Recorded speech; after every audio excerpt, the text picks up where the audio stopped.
This is part 4 of torts, beginning with standard of care. If we recall from the last section, there's a duty, breach, causation, harm. Where there is a duty, you have to meet a standard of care associated with that duty. We're going to go through some standards of care from different classes of individuals. Standard of care, the reasonably prudent person under the circumstances. You have to act as a reasonably prudent person would. This is an objective standard. Looking at the mentally disabled, they are held to the standard of someone of ordinary intelligence and or knowledge. An intoxicated person is held to the standard of a sober person, unless intoxication was voluntary.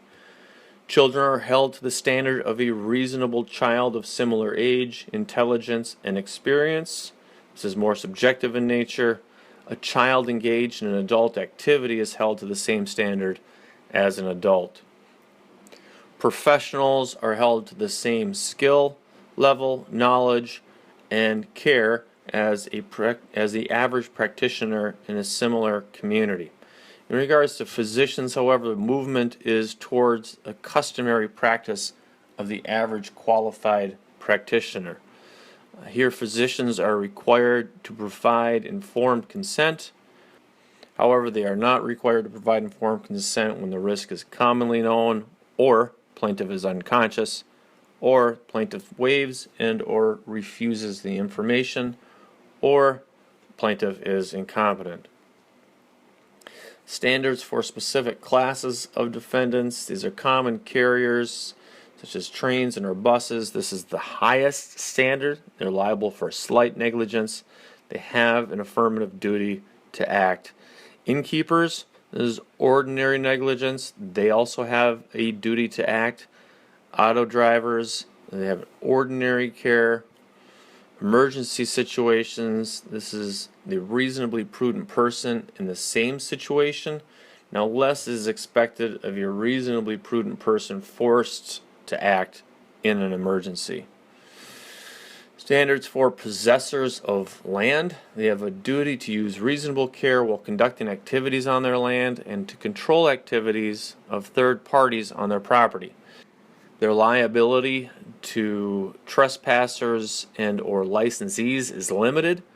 However, easement holders such as the power company and those licensed to use the land such as hunters owe a duty of reasonable care to trespassers or licensees. So a hunter's on your land, you have trespassers on your land, that hunter owes a duty of reasonable care to those trespassers on your land.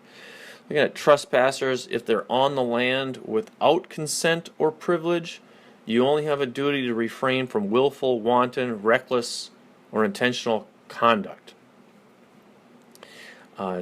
Discovered and or anticipated trespassers, you have a duty to protect and or warn of concealed, dangerous, artificial conditions. Undiscovered trespassers, you have no idea that they're there, you have no duty. And no duty to inspect land for trespassers. However, where the landowner should reasonably know a trespasser consistently entering their land, such as a footpath across the corner of a property, the owner then does owe a duty to the trespasser, because then in reality they're not undiscovered trespassers just because you don't physically see them. They are, you know that they are present there at a certain point. In regards to attractive nuisance and possessors of land, in regards to attractive nuisance, they may be liable to children if there is a reason to know children are likely to trespass, should reasonably know conditions pose an unreasonable risk of serious death or bodily injury to children, and children because of their youth would not discover and or appreciate the danger. Then you have to consider a balancing test, the utility of the attractive nuisance and the burden of eliminating that condition. If the utility is slight and the risk of harm is high, more likely to be held negligent. And where the landowner fails to exercise reasonable care to protect children. Looking at the invitee, this is a public or business visitor. A public invitee is invited to enter or remain for purposes for which land is held open to public, like an apple orchard. You want to go pick your own apples. Here you have reasonable care to inspect, discover unreasonably dangerous conditions, and protect invitee from them. The duty only extends to the scope of invitation.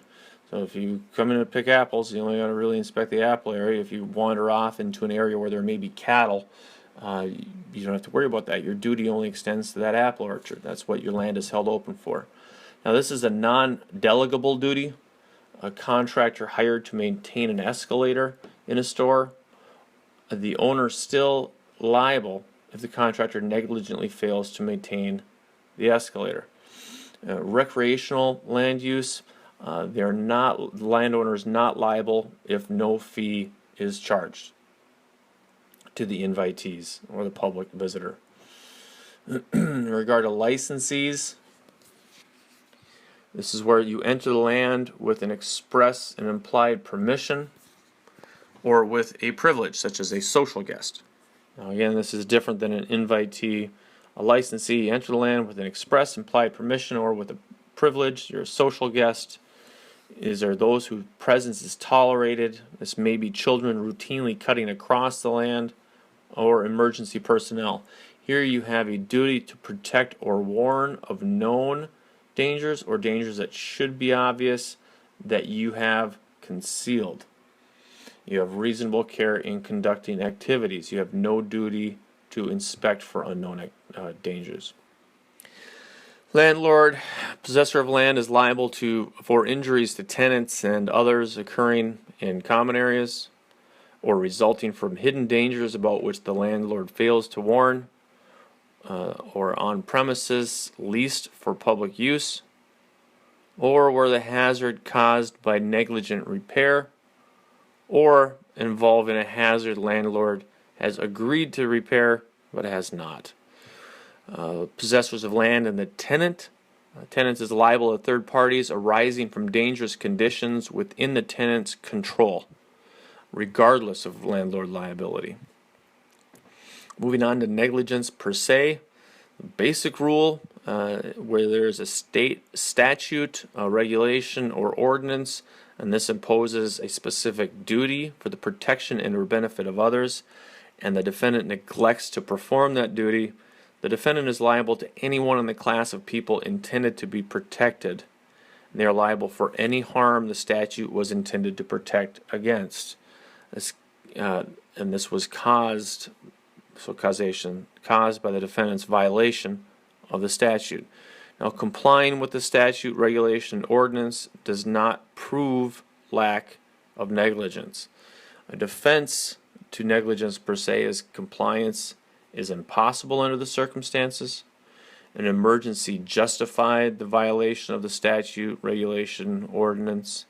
A violation was reasonable under the circumstances, such as the defendant's physical disability and or incapacitation, the defendant is a child, or the defendant exercises reasonable care in attempting to comply. And that completes part 4 of torts.